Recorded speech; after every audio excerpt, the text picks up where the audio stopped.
What bracha, Ari? I passed in Tfilas Aderech last week. What bracha do you say on this? No. On Shabbos we learned the halacha. Based on Yitro, that you can say Hagomel when something good happens to somebody else. So I'm not saying Hagomel to anybody who's drinking that. Right. As long as it's only if there's simcha in your heart when they're saved, meaning when something that deserves a Hagomel is set. You could say it for somebody else. Shekmalcha kol tov. L'chaim. Baruch atah Adonai Eloheinu Chalam she'akol na'am b'Amen. Amen. Can you say Shekmalo if you heard about it from someone else? No, Shekmalcha. He has to answer Amen. It's for him answering Amen. The bigger chiddush though was that you said that you couldn't say it. Couldn't you say if you didn't have the simcha? If you don't have the simcha in your heart, you can't say the bracha. Right. You can't say Hagomel for somebody else. No, there's something else. No, that you couldn't say like a different bracha. There's something. From what we learned yesterday? Yeah. No, that was it. I think that was it. Who else needs a sefer? You want? Okay, here you go. Anybody else need a sefer? Alon, please. All right, well, I want to do the learning for the Refuah Shlema of Ayala Tehila Li Bat Shira Yafa. What a beautiful name. What a beautiful name. And our learning should bring a lot of Ptichat HaSharim, opening of gates of Refuah. Sundays we have a short learning, but you can't start doing without the Piasetzna. Nancy Kui, just can't start doing without Piasetzna. And today we're going to be talking about a very, very, very important ingredient in this whole work that we've been doing, B'nei Machshava Tova. Important ingredient for anything in life, but specifically for the avodah that we're speaking about now. Last week we discussed about Koach HaMemshala, the power of governing. How do you know if the work, like what is a proper self-evaluation to see where you are in your avodat Hashem, specifically in this group setting, in the work that we've been doing here? Remember, the proper self-evaluation is there one area in your life that you've been able to govern over? Just one. One thing that you could say upon this, Ani me'al zeh. There's one thing that's not controlling me, and so to speak, I'm controlling that. Just one thing. And the frightening thing was that sometimes a person can wake up from him feeling like he's been on a spiritual path for a very long time and realize, Ribono Shel Olam, I can't even think of one thing. I can't think of one thing that I'm governing over. It seems to me that everything is governing over me, but I was certain that I'm in a good shtim. Like I was certain that I'm in a good group. I'm surrounded with depth, with inspiration. I show up. I'm here. But when I stop and ask myself, is there one thing that I could say does not control me, but I've chosen to control it? I can't find one thing. So the Piasetzna, sorry? That's scary. Correct. So the Piasetzna says, since that is scary, don't let that freak you out. Because he says, what happens after, we learned this last week. Let's say you tried a medicine and it didn't work the first time. So what do you say? You stop? No. You have to keep on going, over and over and over again. The doctor in the room raised his eyebrows, so I'm worried about that last week. Okay. Well, again, he's talking about medicine in the 1920s. What do we know? But on the medicine for the soul, you start. We always have that. We get an eitzah from Chazal. We say, okay, I got to do this. Oh, I'm not feeling it, so it must not be it. It's such an Amalek approach. It's unbelievable. I'm not feeling it, so it must not be. What are you talking about? The Piasetzna says. Stuff with the nefesh. These things take a long time to sink in. You can learn this whole sefer like we have now for 15 months, and until it starts to sink in, it's just a matnat chinam, really. But it really is dependent on a few key factors, a few very, very important things. One of them, consistency. Baruch Hashem, I'm looking around the room. It's been very consistent. It's extremely motivating and inspiring. Hatmada, consistency, the Piasetzna had told us, is a must in any area of Avodat Hashem. Consistency, huge, whether you're feeling it or not feeling it.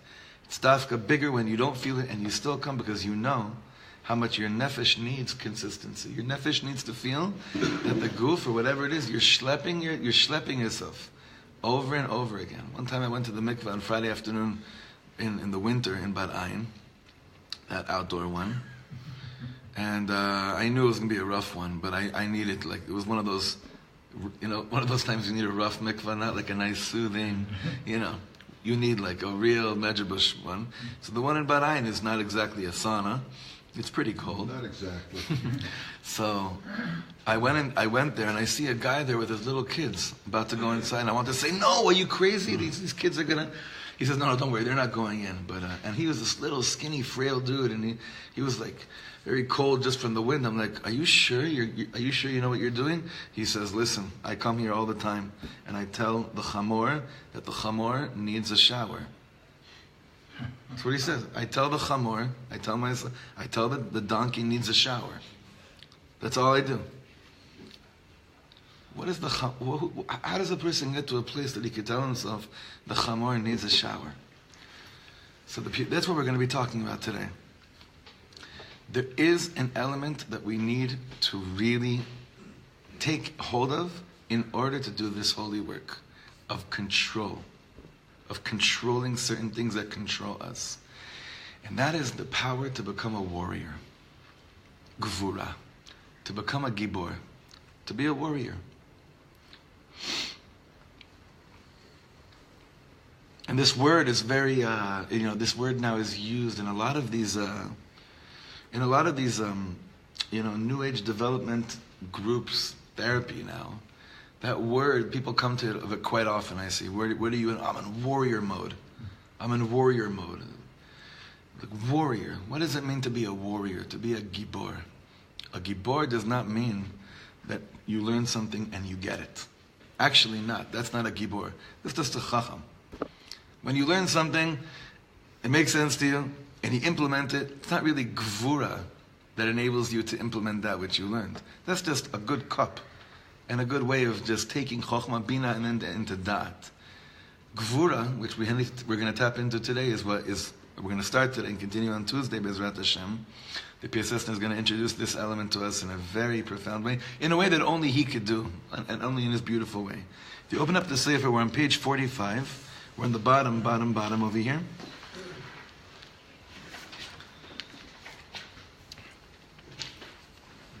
And he's talking now about the person that's having trouble governing. Dafka, about the person that it's not clicking. He's been showing up. He thinks he's in. He thinks he's in, but it's not. He's not in. So this is what the Piasetzna Rebbe says. Aval gam be'inyan hamemshala, and this is happening to me more and more. And I know it's happening to other chavri here. When you learn something, you see the words that you're learning here pop up in every other place that you're learning, or in different conversations. For instance, Shimon and Dov, what word popped up yesterday? Who else was here? Kedushas Levi? Yossi. What word from here? Gam beinyan hamemshala. Tzadik Moshe. Remember Mashim, the Meshila. Eli, the Meshila, the governing, the government. Maybe it's a tikkun for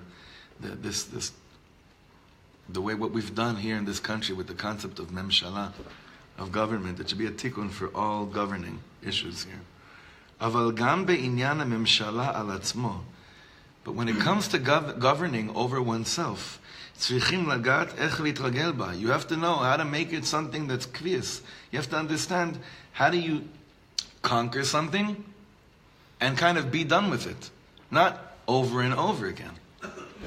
Wouldn't you do anything for them? Just one thing that you just say, I got this, hala, and not, oh my God, I thought I had it, I thought I conquered this, but it keeps on creeping up again. Like, to me, the hardest things I deal with in life are not the new stuff. It's old stuff that I thought I had taken care of. Or it's old stuff that I can't believe that I didn't learn my lesson from last time. It's not new difficulties. It's usually stuff that I was certain that I had under my belt already. How do you become ragil in governing? He says, it could be that the way you've been working in our way, what does our way mean? And I got the chills with these next few words. Darkei b'nei machshava tova. Just calling it out, he's talking to us right now. Mamish, it's so beautiful. He says, it could be that the way you've been doing your avoda in our way, what's our way called? He called it b'nei machshava tova. Tova haita, it was good. V'chisaron acher. But a different type of lacking that you were unaware of, that you didn't know needed to be taken care of, it's something that you just weren't aware of that prevents you from governing over yourself. Meaning, you've been consistent, you've been very good with meditation and visualization. What else would be thrown to the mix from the avoda techniques that we've been learning here? Baruch Hashem, beautiful one, Jeremy. You've been plugging into Tmimut much more. Let's say you have those things, because that's definitely part of this society. That's like these are key ingredients in the avoda of what we're doing over here and what the Rebbe's been talking to us about. He's saying it could be there's something else, maybe that you didn't realize that is a prerequisite for this whole game. So look what he says here. Next page 46. Kol memshala tzricha leruach hamoshel. Any governing force needs the spirit of the governor. What's the spirit of the governor? A real governor? I'm not talking about Arnold, the governor. Uchmo kol iksar ve'ish hatzava, like any minister and army general, im lo yegale bekirbo ruach gvura, if he doesn't reveal in his midst the spirit of gvura, of warrior, אי אפשר לו לעמוד בקשרי המלחמה. Then he can't really be the one that's conducting the battle. He can't govern, he can't send out orders. He himself cannot lead by example. He can't really do much. Every officer needs to be in tune with the spirit of being a warrior, a gvura. If not, you're not an example, you're not really doing much. Af im kocho rav harbe misonav. Now this is very important. Even if he's physically much stronger than his enemies, meaning even if you're smarter than your enemies, and even if you're stronger than your enemies, kmo she'amra Torah, Ish hayareh v'rach halevav yashuv lebeito. Who shouldn't be going out to war? That person's who has yira, not the type of yira that we want in our midst. Huh? Right. Not awe. Very good. Huh? Chabmoire. No. Moire is, if I'm understanding correctly, that's a gewalt thing. Right? Moira, like yiras shamayim. Here he's talking about the yira that paralyzes you. I thought that's Yiddish, Chabmoire. No, I was just mala the Yiddish for a second. We're probably saying the same thing. Dafka hayareh v'rach halevav. Rach halevav means soft at heart. It's amazing. The Torah says it. Where does it say this in the Torah? They're going to conquer the land. In Dvarim, right? When it talks about the different types of milchamot. Milchemet Reshut, Milchemet Mitzvah. It discusses the concepts of Milchemet, like a Milchemet Mitzvah. He says, listen, certain people can't go out to war. Like what? That one who basically is not in tune with being a Gibor. Gvura, warrior. To be a warrior, to be an ultimate warrior. To mamish know that I have to have the spirit of Gvura in me. So pause for a second. I might call on somebody right now because I want to hear specific answers from different people, but I don't want to put anyone on the spot. So Jerry, what does it mean to be a warrior? I don't want to put anyone on the spot. Jerry, what does it mean to be a warrior? What does it mean to be a warrior, day in, day out? Huh? You have to have ratzon. You have to have passion. You have to have passion. You have to, Without passion, you can't have gvura. without ratzon, You can't have gvura. it breaks through everything. Ari, what does it mean to be a gibor? When you just took that swig, I said that's a gibor. That's on your face after you took your first swig. It wasn't a pleasant. Hakoveshet yitzro. Right? When you have a yetzer and you're able to overcome the internal, overcoming your own internal battle, not necessarily external foes, but the ones inside. How do you do that? I'm not the best guy to ask that at this moment in time. Shimon is quite an inspiration. Right, I know, I just didn't ask him. Right. How do you do that? I think Hatmada in B'nai Machshava Torah helps. So consistency Awareness. helps being able to conquer that which only you know and you need to conquer. No one can tell you what the Yetzer is. It's that which you know inside of you. But what takes you, what I'm asking is, like Jerry said, passion. Becoming a passionate person. I could ask you, how do you become passionate, but I have Rachmanis on you right now. That's a much harder one. I would have to say awareness. Awareness means visualizing where in the past you've been defeated by your Yetzer and seeing that, knowing what you would do next time. Consciousness, awareness. You've basically been motivation. You're basically describing all the different technique, all the different mediums through which he says you tune into this. So, but he's saying, but maybe we didn't explain this clear enough. He's saying that you could be doing all those things and yet still lacking gvura. Gvura means you don't stop. Sorry? You don't stop. Gvura means, well, so he did say consistency. Okay, so gvura means, what does that mean? You don't stop. When your mind tells you to stop, you activate the heart and you push through. When your heart tells you you can't do it, then you gotta start thinking, using your mind saying, I can go through it. You just Wow. don't stop. So it's a dance between the mind and the heart. Perseverance, right?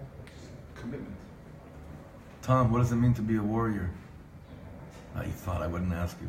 Everyone's waiting for me to ask you. So. First of all, I think you have to be born.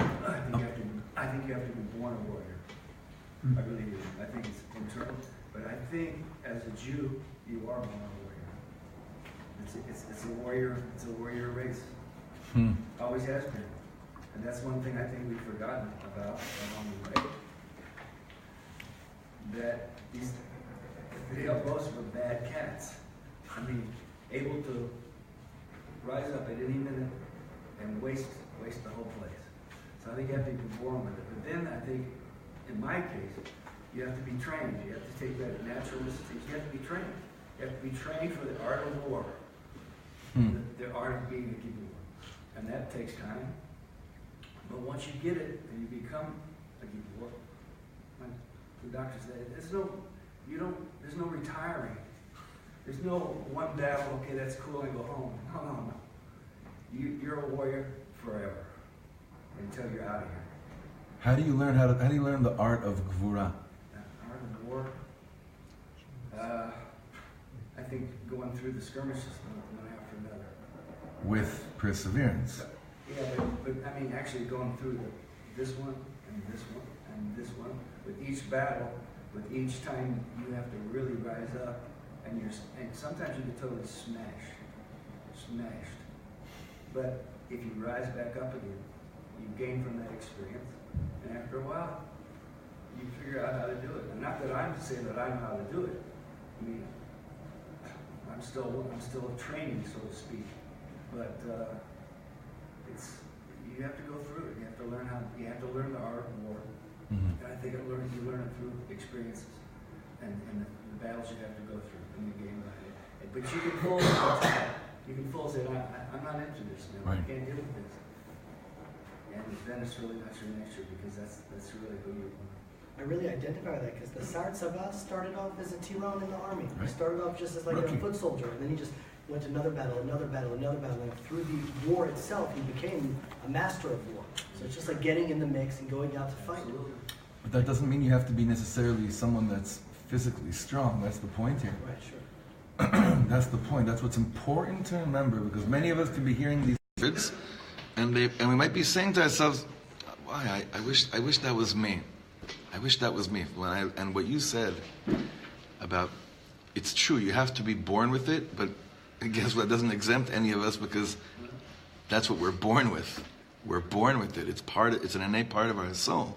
So it's just about tuning into that thing that already exists within us. But you're right. You have to be born with it, and we are. We pashut are.